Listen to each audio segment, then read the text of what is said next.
Halo Pak De Lover, ketemu lagi ya sama Pak De. Dan seperti biasa, kali ini Pak De bakal mendongeng sebuah alur cerita dari film-film yang kalian request. Dan untuk hari ini, requestan datang dari teman kita yang satu ini. Dia merequest sebuah film yang berjudul Purpose of Reunion.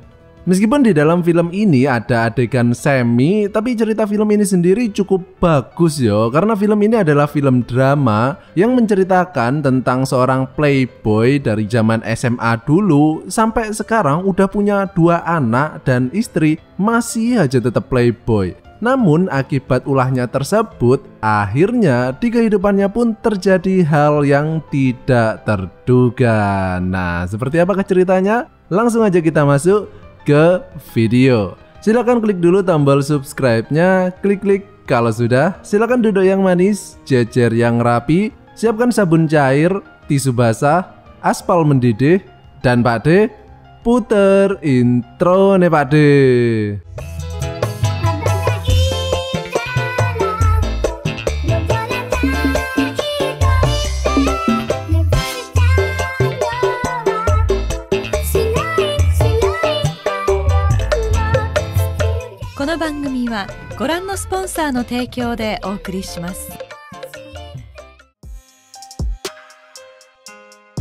Film ini dimulai dengan seorang cowok yang sedang bekerja di sebuah warung jamu plekentu, dan ini adalah tempat kerja miliknya sendiri yo. Dia ini bernama Dong Jul, seorang pria yang sudah memiliki 2 orang anak dan istri, tapi tinggalnya beda negara gitu. Nah, suatu ketika ada 2 orang temennya dari semasa SMA dulu, namanya nggak penting yo karena mereka ini adalah tokoh dal kenyut. Mereka ini datang berkonsultasi ke Dong Jul gimana caranya agar gampang dapetin cewek. Karena Dong Jul ini semasa SMA dulu dikenal sebagai playboy cap kadal plastik yo. Dong Jul kemudian mengutarakan sebuah ide, yaitu melakukan reuni dengan temen SMA mereka dulu. Ya kali aja ntar ada cewek cantik yang bisa ditargetkan, lumayan toh. Mereka pun menyetujui ide tersebut dan film ini pun dimulai. Reuni Pikang SMA. Acara reunian pun dimulai. Terlihat Dong Jul bersama beberapa orang dan mereka ini adalah teman semasa SMA mereka dulu ya. Dan meskipun banyak banget cewek yang berkumpul di sini, namun terlihat Dong Jul ini nggak terlalu semangat yo. Karena cewek-cewek tersebut levelnya nggak memenuhi standar SNI. Sampai kemudian muncul seorang cewek yang membuat semua mata di ruangan tersebut terbelalak bagaikan dijembeng menggunakan tapal kuda. Cewek ini bernama Eugene dan ini adalah kali pertama dia mengikuti acara reunian ini karena selama ini dia nggak bisa menghadiri karena dia berada di luar negeri dengan suaminya. Dong Jul yang sedari tadi terlihat lemes, seketika itu juga jiwa playboynya pun bergejolak dan ketika reunian berakhir, masing-masing cowok di tempat tersebut kini sudah mendapatkan targetnya masing-masing. Dan untuk Dong Jul tentu saja jatahnya adalah Eugene ya. Eugene yang sudah teler ini kemudian diantar pulang menggunakan taksi. Dan selama di dalam taksi, tangan Dong Jul ini aktif banget loh, bergentayangan ke Nutrigelnya Eugene. Setelah sampai, kemudian Dong Jul meminta nomor WhatsAppnya Eugene dengan alasan biar nggak hilang kontak gitu sesama teman SMA toh. Namun keesokan harinya, Dong Jul ini langsung aja aktif melancarkan modusnya, yaitu dengan cara mengajak Eugene makan tempe penyet di warungnya Mbok Darmi. Dan di sini pun tanpa sungkan, Dong Jul ini langsung aja mencoba merayu Eugene. Sementara itu, ternyata setelah acara reunian kemarin, masih ada satu temen Dong Jul yang nggak kebagian jatah cewek. Sehingga Dong Jul kemudian memiliki sebuah ide untuk melakukan acara lagi, tapi kali ini adalah bertema camping gitu. Eugene ini sebenarnya nggak terlalu tertarik mengikuti acara tersebut, namun tiba-tiba terdengar suara celepak-celepok yang mengusik keheningan malam. Dong Jul kemudian mengajak Eugene untuk melihat-lihat adegan tersebut. Dan di sini Dong Jul yang sudah terbawa suasana kemudian langsung melancarkan teknik nyosor bangau tongtong. Namun Eugene yang tersadar kemudian langsung mendorong Dongchul dan sambil marah-marah dia pun pergi meninggalkannya. Dongchul yang sudah sange berat ini kemudian menyusul Eugene ke apartemennya.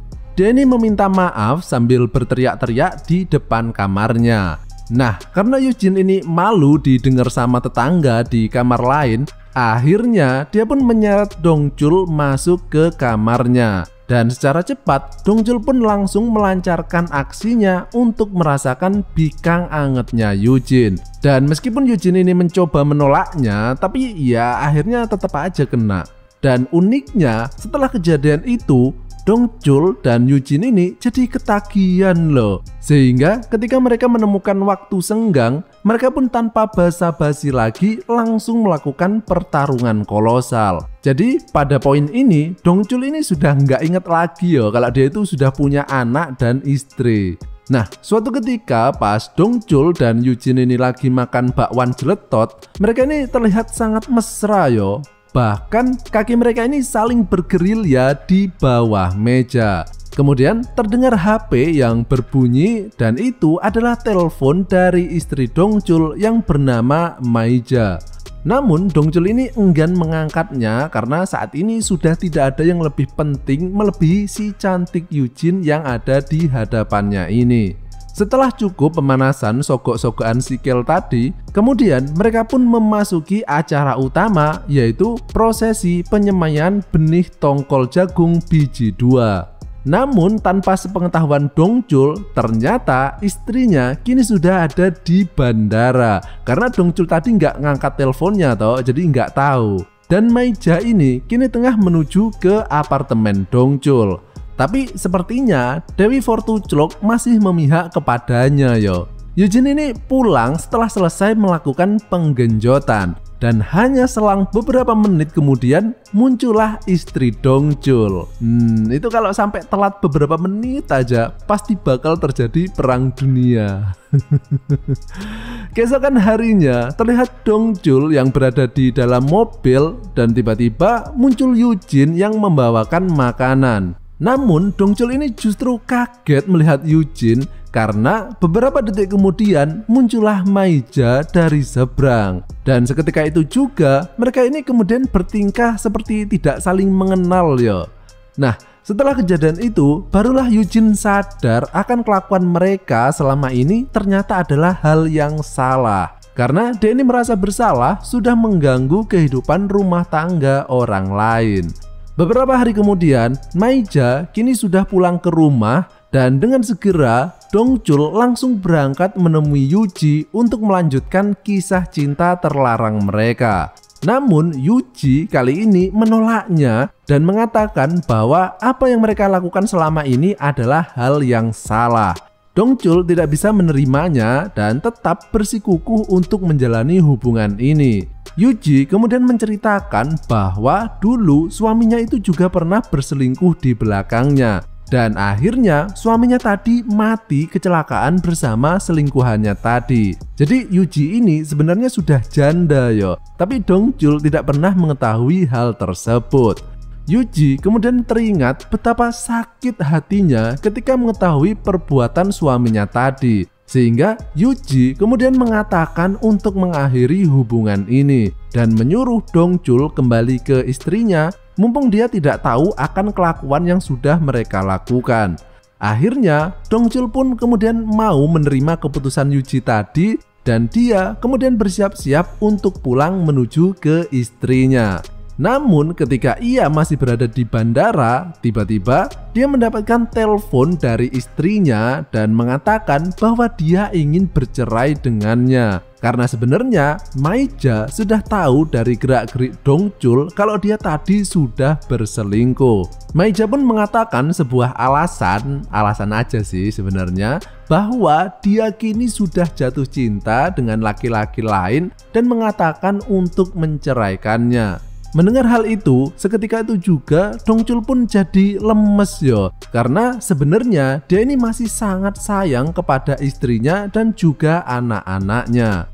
Dongchul kemudian menemui Eugene dan menceritakan semua kejadian barusan. Dan meskipun Eugene kini tahu kalau Dongchul sudah tidak memiliki pasangan lagi, Eugene ini bukannya seneng karena akhirnya dia kini bisa berhubungan dengan Dongchul tanpa perlu merasa bersalah, melainkan Eugene ini menyuruh Dongchul untuk jangan pernah menemuinya lagi. Karena dia yakin jika suatu hubungan itu didasari oleh hal yang tidak baik, maka pastinya di belakangnya nanti hasilnya juga tidak akan baik.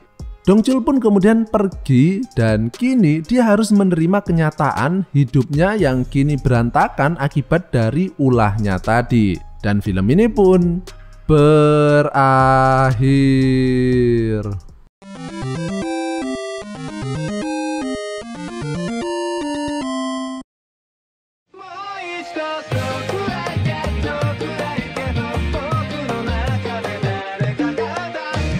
Lumayan bagus ya filmnya, dan hikmah yang bisa kita ambil dari film ini adalah kalau selingkuh jangan sampai ketahuan. Enggak. Hikmah yang bisa kita ambil adalah bahwa selingkuh itu adalah sesuatu yang salah, karena di setiap kegiatan perselingkuhan itu kalian juga harus sadar bahwa ada pihak yang tersakiti. Coba kalian bayangkan jika pihak tersebut adalah kalian, gimana coba rasanya? Atau mungkin kalian nggak takut dengan karma, tapi gimana kalau karma tersebut bukannya menimpa kalian, melainkan menimpa anak kalian nantinya?